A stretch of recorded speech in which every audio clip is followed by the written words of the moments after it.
Development জার্নিতে কোন ধরনের ডেভেলপাররা সবার আগে ঝরে পড়ে জানেন?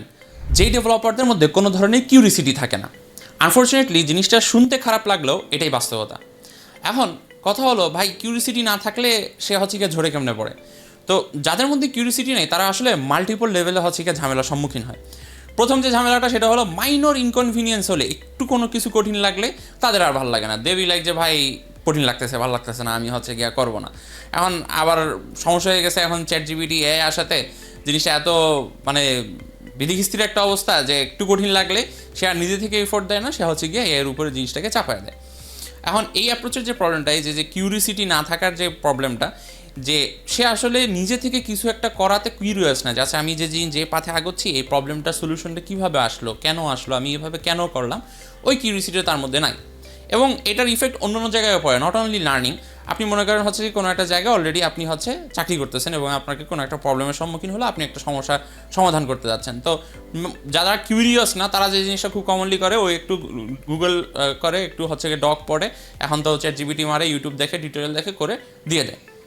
প্রবলেম যেটা হয় যে সিমিলার কাইন্ড অফ প্রবলেম তাদেরকে আবার দেওয়া হলে তারা হচ্ছে গিয়ে আবার সিমিলার টাইপ অফ কাজ করে। তারা হচ্ছে গিয়ে আসলে ওই প্রবলেমটার যে সলিউশনটা আসলো কীভাবে সেটার প্রতি তাদের ইন্টারেস্ট নেই, যার কারণে তারা হচ্ছে গিয়ে সেম প্রবলেম বারবার ফেস করে এবং বারবার সিমিলার ওয়েতে সলিউশন করার চেষ্টা করে। তো এইসব কারণে মূলত হচ্ছে যে কিউরিসিটি না থাকার প্রবলেমটার কারণে এই ধরনের সমস্যাগুলো হয়। এখন ভাই সলিউশন কি, আমরা আসলে এটা থেকে কীভাবে বেরোয় আসতে পারি? কারণ আই গেস আম শিওর অনেকেই হয়তো বা এই জিনিসগুলো শুনে রিলেটেবল ফিল করতেছেন যে আরে আমার কথাই তো বলতেছে। তো এগুলো থেকে বেরোয় আসা যেতে পারে কীভাবে? এখন কমনলি যে সাজেশনটা দেয় সাধারণত সবাই, যে ভাই তোমার ইনভায়রনমেন্টটাকে ডেভেলপার ফ্রেন্ডলি করে তোলো। তুমি হচ্ছে বিভিন্ন ধরনের নিউজ লেটারে সাবস্ক্রাইব করো, বিভিন্ন ধরনের গ্রুপে জয়েন করো, বিভিন্ন ধরনের ফোরামে জয়েন করো। এখন এই সাজেশনটা যে মানে খারাপ তা বলবো না, বাট প্রবলেম যেটা সেটা হচ্ছে যে আমরা যে কাজটা করি, আমরা গণহারে ঢিল মারতে থাকি সব দিকে। আমাদের প্রথমে আইডেন্টিফাই করতে হবে আমরা আসলে কোন জিনিসটা ভালোবাসি। কারণ যে জিনিসটা আপনি পছন্দ করেন না, যে জিনিসটার প্রতি আপনার ইন্টারেস্ট নেই, অবভিয়াসলি আপনি হচ্ছে গিয়া সেই পথে আপনি কিউরিসিটি জাগাইতে পারবেন না। কারণ ইন জেনারেল আপনি হচ্ছে গিয়ে ওই জিনিসটাকে পছন্দ করেন না। এবং আনফর্চুনেটলি আমাদের বাংলাদেশের কনটেক্সটে এই জিনিসটা খুবই অহরহ ঘটে থাকে। যেমন ভাই সিএসসি ইঞ্জিনিয়ার কেন ভর্তি হলেন জিজ্ঞেস করলেই হয়তো বা 10টা অ্যান্সারের মধ্যে 3টা অ্যান্সার বা 4টা অ্যান্সার এরকম থাকে যে ভাই বাসা থেকে বলছে, বাপ মা চাইছে, যার কারণে আমি ভর্তি হয়ে গেছি। তো এইটা খুবই ভয়াবহ একটা জিনিস। আপনি যদি জাস্ট অন্যদের দ্বারা ইনফ্লুয়েন্স হয়ে যে ভাই ও করতেছে আমিও করব, বা এখানে অনেক টাকা, বা হচ্ছে যে অমুক ভাই তো করে অনেক নাম করে ফেলছে সো আমিও করব, ওরকম মেন্টালিটি যদি থাকে তাহলে খুবই বিপজ্জনক।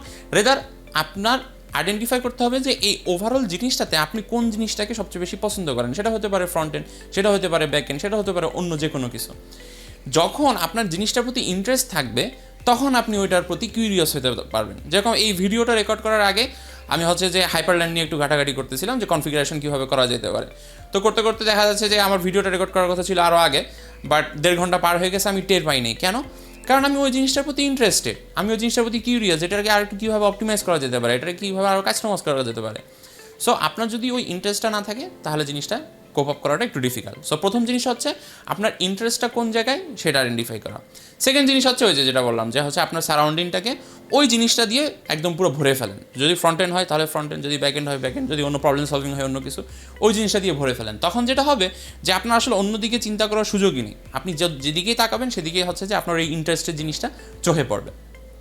থার্ড যে জিনিসটা হচ্ছে কনসিস্টেন্সি বজায় রাখা। এখন কিউরিসিটি জিনিসটা হচ্ছে কি, এটা বলাটা যত ইজি করাটা কিন্তু তত ডিফিকাল্ট। আমি আপনাকে হয়তো বা বলে যাচ্ছি স্টেপগুলো, কিন্তু আপনি যখন রিয়েল লাইফে জিনিসগুলো করতে যাবেন তখন হচ্ছে কি আপনার ওই ইনিশিয়াল ধাক্কাটা আপনার আসবে না। সো ওই ইনিশিয়াল ধাক্কাটা ধরে মানে ক্রিয়েট করার জন্য আপনাকে কী করতে হবে, আপনার জিনিসটা ইনিশিয়ালি ভালো না লাগলেও বা ইনিশিয়ালি জিনিসটা কিউরিয়াসিটির কাজ না করলেও আপনাকে নিজে থেকে অ্যাক্টিভলি অনুসন্ধান করতে হবে। আচ্ছা ঠিক আছে, ওইটা কীভাবে হচ্ছে, এটা কীভাবে হচ্ছে। যখন আপনি ওভারঅল জিসটা বেসিক পর্যায়ে ধরে ফেলতে পারবেন, আচ্ছা ঠিক আছে আমার মোটামুটি দক্ষতা এসে পড়ছে এটার উপরে, তখন দেখবেন যে আপনার আস্তে আস্তে কিউরিয়াসিটি আরও বাড়তেছে। কেন? কারণ এখন অলরেডি আপনার একটা বেস লাইন দাঁড়ায় গেছে এবং সেই বেস লাইনের উপরে ভিত্তি করে আপনি আরও সামনে আগাতে পারবেন। তো ওই ইনিশিয়াল জায়গাটাকে ধরে রাখার জন্য আপনাকে যেটা করা উচিত সেটা হচ্ছে যে আপনাকে এটা কনসিস্টেন্সি বজায় রেখে কন্টিনিউয়াসলি এক্সিকিউশনে যাওয়া এবং হচ্ছে গিয়া একটা টাইম পর্যন্ত আপনাকে এটাকে ধরে ধরে করা। পরবর্তীতে একটা টাইম পরে যে আপনার ওই কিউরিসিটিটা আস্তে আস্তে অটোমেটিক জন্মে যাবে। যখনই দেখবেন যে আপনার ওই ওয়াও ফ্যাক্টরটা কাজ করতেছে, যে আরে ওয়াও এটা দিয়ে এটা করা যায়। যেরকম যদি কারোর ইন্টারেস্ট হচ্ছে গিয়ে ফ্রন্ট এন্ডে থাকে, তাহলে আমি বলবো যে ভাই আপনি হচ্ছে গিয়ে অ্যাওয়ার্ড.com একটা ওয়েবসাইট আছে, ওইখানে যান। ওইখানে যে দেখবেন এত পরিমাণের অ্যানিমেশন, যেটা আপনার দেখলে প্রথম তাকে ভয় লেগে যাবে যে আরে ভাই আমি তো ফ্রন্ট এন্ড ডেভেলপমেন্ট কিছুই পারি না, এরা যে পরিমাণে কোডিং করতেছে আমি তো কিছুই জানি না। বাট যখন হচ্ছে যে আপনার ওই বেসলাইনটা দাঁড়ায় যাবে যে ও ঠিক আছে এটা হয়তো ওইভাবে করা যায়, এটা ওইভাবে করা যায়, তখন আপনার কিউরিসিটিটা আরও বাড়বে যে আচ্ছা ঠিক আছে এটা এইভাবে করা গেলে তাহলে আরেকটা জিনিস কীভাবে করা যেতে পারে, আমি নিজের মতন করে ক্রিয়েটিভলি কিছু একটা করার চেষ্টা করি। সো এই জিনিসটা খুবই বেশি ইম্পর্ট্যান্ট। এবং লাস্টলি যে জিনিসটা বলবো, কিছু ধরনের মাইন্ডসেট আছে যেটাকে আসলে আপনার নিজের ফিক্স করতে হবে, অন্য কেউ আপনাকে ফিক্স করে দিতে পারবে না। মাইন্ডসেটের একটা বই আছে, ওটাও পড়তে পারেন। এটা নিয়ে হচ্ছে যে আমরা টিমেও ইন্টারনালি অনেক ধরনের দুষ্টামি মজা করতেছি বেশ কয়েকদিন ধরে, সেটা হচ্ছে ফিক্স মাইন্ডসেট এবং growth mindset. So fix mindset কি? ফিক্স মাইন্ডসেট আলাদা চিন্তা করে, মানে ফিক্স মাইন্ডসেটের অধিকারী লোকজন চিন্তা করে যে ভাই কেউ খুব বেশি ট্যালেন্টেড, তার মানে সেটা তার বাই বর্ন আছে, এটা হচ্ছে গিয়া আমার আসলে এখানে কিছু করার নেই, সে এটাকে অলরেডি উপরওয়ালা তাকে দিয়ে দিছে, যার কারণে সে এটা খুব ট্যালেন্টেড। এখন এটা আসলে ট্রু না। হচ্ছে যে যে জিনিসটা আমাদের আসলে করা উচিত সেটা হচ্ছে গ্রোথ মাইন্ডসেটটাকে বেশি বেশি প্রমোট করা। সো গ্রোথ মাইন্ডসেট কী বলে? গ্রোথ মাইন্ডসেট বলে যেটা যে এই হ্যাঁ হইতে পারে যে আপনি এই মুহূর্তে হয়তো বা অতটা বেশি ক্যাপেবল না তার মতন, সে হয়তো বা 1 ঘন্টা প্র্যাকটিস করে অনেক ভালো করতেছে, আপনার হয়তো বা 2 ঘন্টা বা 3 ঘন্টা প্র্যাকটিস করে ওই same amount of output generate করা লাগতেছে। বাট দ্য থিং ইজ যে এটা কিন্তু ইম্পসিবল না, এটা কিন্তু পসিবল, এবং ওভার দ্য টাইম আপনি কিন্তু এটাকে অ্যাকুয়ার করতে পারেন।